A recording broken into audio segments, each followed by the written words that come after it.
அனைவருக்கும் வணக்கம். இந்த பதிவில் நம்ம பார்க்க போகிறது வருகின்ற சனிக்கிழமை சனி மகா பிரதோஷம் வர இருக்கிறது.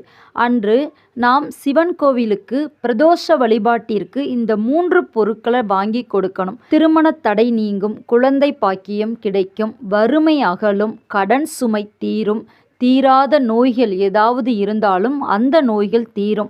எவ்வளோதான் ஹாஸ்பிட்டல் போய் நம்ம காமிச்சாலுமே செலவு தான் அதிகமாகும், அந்த நோய் தீர்ந்ததா இருக்காது. அப்படி இருக்கிறவங்க சிவ வழிபாட்டிற்கு சனி மகா பிரதோஷத்தன்று இந்த பொருட்களை வாங்கி கொடுத்தால் நோய்கள் தீரும். நமக்கு என்ன பிரச்சனைகள் இருந்தாலும் சரி, அந்த பிரச்சனைகள் தீரும்.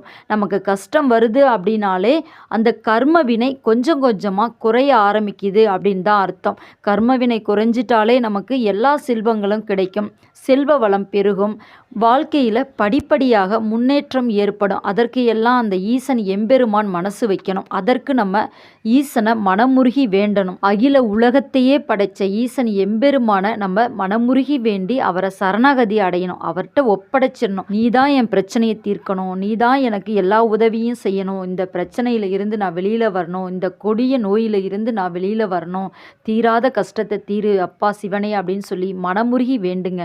அகில உலகத்தையே காக்கும் ஈசன் எம்பெருமான மனதார வேண்டிக்கிட்டு அவருடைய பாதத்தில் நம்ம ஒரு சொட்டு கண்ணீர் விட்டாலே போதும், அவர் எல்லா பிரச்சனைகளில் இருந்தும் நம்மளை விடுவிப்பார். இந்த சனிக்கிழமை வரக்கூடிய மகா சனி பிரதோஷம் ரொம்பவும் சக்தி வாய்ந்த நாள். இந்த நாளில் சிவன்கிட்ட நம்ம என்ன கேட்டாலும் அந்த வரத்தை கொடுப்பார் அப்படின்னு சொல்லப்படுது. இந்த சனி மகா பிரதோஷத்தன்று சிவபெருமானை வழிபாடு செய்தால் 5 வருடங்கள் வழிபாடு செய்த புண்ணியமும் பலனும் நமக்கு கிடைக்கும். திடீர்னு நம்ம கஷ்டம்லாம் தீரணும், லட்சாதிபதி ஆகணும், கோடீஸ்வரன் ஆகணும் அப்படின்னு நினைச்சா அது முடியாது. அது உடனே கிடைச்சிட்டாலும் அதனோட வேல்யூ நமக்கு தெரியாது. அது கஷ்டப்பட்டு கிடைக்கும் போது தான் அதனுடைய அருமை பெருமையை நம்ம தெரிஞ்சுக்குவோம். அதற்காக தான் ஈசன் எம்பெருமான் நமக்கு பல சோதனைகளை கொடுப்பாரு. அந்த சோதனையெல்லாம் கடந்து வந்துட்டாலே நமக்கு எல்லா பிரச்சனையும் சரியாகி வாழ்க்கையில எட்ட முடியாத உயரத்துக்கு நம்ம செல்ல முடியும். எப்பொழுதுமே நம்ம எவ்வளோ சோதனைகள் கஷ்டங்கள் வந்தாலும் சரி பாசிட்டிவாக எடுத்துக்கணும். அதை நெகட்டிவாக பார்க்கவே கூடாது.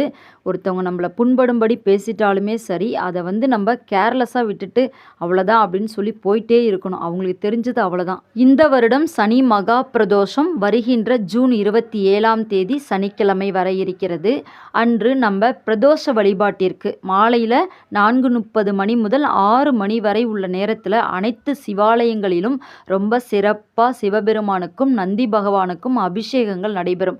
இந்த அபிஷேகத்தை நம்ம கண்குளிர பார்த்தாலே நமக்கு கோடி புண்ணியம் கிடைக்கும். பிரதோஷ வழிபாட்டிற்கு லிங்கத்திற்கு அபிஷேகம் செய்யும் போது நம்ம வீட்டில் இருந்து இந்த 3 பொருட்களை வாங்கிட்டு போகணும். அல்லது நீங்கள் போகிற வழியில் கடைகளில் கூட வாங்கிட்டு போகலாம். உங்களுக்கு போக வர சுச்சுவேஷன் எப்படி இருக்கோ அதை பொறுத்து நீங்கள் அந்த பொருட்களை வாங்கிட்டு போகலாம். ரொம்பவும் எளிமையான பொருள் தான். பசும் பால் 1 லிட்டர் அல்லது 1/2 லிட்டர் அல்லது 1/4 லிட்டர் கூட போதுங்க.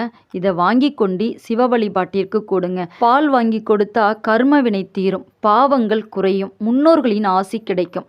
அடுத்து சிவ வழிபாட்டிற்கு வாங்கி கொடுக்க வேண்டிய பொருள் விபூதி, திருநீர் தாங்க. இந்த திருநீரை ஒரு பாக்கெட்டோட விலை 10 ரூபாய் 20 ரூபாய் இப்படி தான் இருக்கும். சின்ன பாக்கெட்டாக வாங்கி கொடுத்தா கூட போதும். இந்த பொருளை சிவனுக்கு அபிஷேகம் பண்ணுவாங்க. அங்கு வரும் பக்தர்களுக்கு நெத்தியில் இட்டுக்கிறதுக்கு பிரசாதமாக கொடுப்பாங்க. இந்த திருநீர் எப்படி குறையுதோ அதே போல் நம்ம வீட்டில் உள்ள கஷ்டங்கள் பார்த்திங்கன்னா படிப்படியாக குறைய ஆரம்பிக்கும். அந்த திருநீரை இட்டுக்கிறாங்க அப்படின்னா சிவனுடைய அருள் அவங்களுக்கு கிடைக்கும், அவங்களுக்கு மன அமைதி கிடைக்கும், சந்தோஷம் கிடைக்கும், மகிழ்ச்சி கிடைக்கும். அந்த விபூதியை நம்ம கொடுக்கறதுனால நமக்கு உள்ள கர்ம வினைகளும் குறைந்துடும், நம்ம வீட்டில் உள்ள வறுமை குறையும், கடன் சுமை அளவும் குறையும், ஈசன் எம்பெருமானின் அருளும் நமக்கு கிடைக்கும். அடுத்து வாங்கி கொடுக்க வேண்டிய பொருள் சிவனின் அம்சமான அவரின் நெற்றியில் உள்ள 3 கண்களாக இருக்கக்கூடிய வில்வ இலை.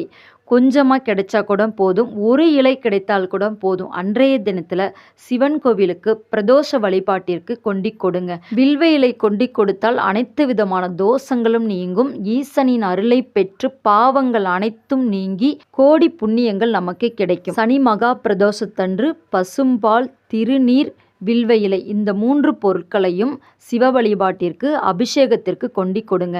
இந்த 3 பொருட்களும் கிடைக்கலையா பரவாயில்ல, அன்று பிரதோஷ வழிபாட்டில் கலந்துக்கிட்டு அபிஷேகத்தை கண்குளிர பார்த்து சிவனை மனமுருகி வேண்டிக்கோங்க. கோயிலில் அமர்ந்து ஓம் நமச்சிவாய என்ற மந்திரத்தை இரு கண்களுக்கு இடையே நெற்றியில் சிவனை மனதார நினைத்து 108 முறை உச்சரிங்க. சிவபெருமானின் செவிகளுக்கு நம்ம வேண்டுதல் கட்டாயம் கேட்கும். அவர் நம்ம வேண்டுதலை நிறைவேற்றி வைப்பார். சனி பகவானால் ஏற்பட்டுள்ள அஷ்டமத்து சனி, கண்டகத்து சனி, பாத சனி, 7.5 சனி, எந்தவித கிரக தோஷங்களாக இருந்தாலும் இந்த சனி மகா பிரதோஷத்தன்று வழிபாடு செய்யும் போது அவை அனைத்தும் நீங்கும் அப்படின்னு சொல்லப்படுது. இந்த சனி மகா பிரதோஷம் வளர்பிறையில் திரையோதசி திதியில் வருகிறது. ரொம்பவும் சக்தி வாய்ந்த நாளாக தான் அன்று பார்க்கப்படுது. இந்த சனி மகா பிரதோஷத்தை தவற விட்டுட்டோம் அப்படின்னா அடுத்து 1 வருட காலம் நம்ம காத்திருக்கணும். இந்த சனி மகா பிரதோஷத்தை தவற விட்டுறாதீங்க. அன்று சிவன் கோவிலுக்கு போக முடியலனாலும் உங்கள் வீட்டிலேயே பூஜை அறையில் ஒரு விளக்கு ஏற்றி வச்சு மனதார சிவனையும் நந்தி பகவானையும் வேண்டிக்கிட்டு ஓம் நமச்சிவாய என்ற மந்திரத்தை 108 முறை உச்சரித்தா கூட போதுங்க.